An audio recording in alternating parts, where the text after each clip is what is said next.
In situations like that, you don't know where danger is coming from because danger is all around you. There's such a melee going on and such confusion for everyone and everywhere that danger could come from anywhere. So listen, I don't want involved in none of that. It has nothing to do with me. All I want to do was get to safety. So me and my boy, we knew that we just needed to get to where the gate was, where the guards were going to run in with the SWAT team. And the only way to get there was to go through the whole melee and everything that's going on. Now, as we're pushing through these people, people are running up to us and kind of squaring us up, but they're not really throwing any punches at us, and they just keep going. They realize that we're not involved in none of this shit or whatever, so they just keep moving along. We didn't have to really fight nobody or nothing. We were just kind of pushing people away.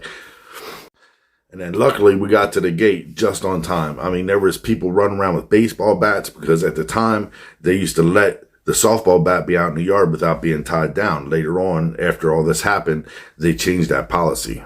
So as we get to the gate, just then the SWAT team assembles right outside the gate and they rush into that yard and they start hitting them with tear gas and mace. They're running in there and they took control of that yard. Everybody got down. Once that tear gas starts flying and then those cans pop off, just everybody drops. It's just automatic.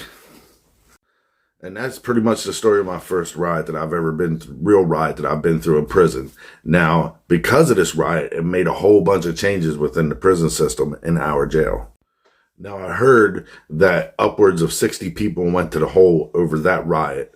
But what I do know for sure is that they took the top 10 guys from each of the gangs and just shipped them off to different places throughout the state of Pennsylvania, different prisons or whatever, depending on their involvement in this riot. So, like I said, that made a lot of changes because when they did that, it really kind of changed the dynamic of who was left there. And it also caused some chaos too, because now these leaders of these gangs are gone. Now new leadership needs to take over. So it caused some strife within each one of those gangs too.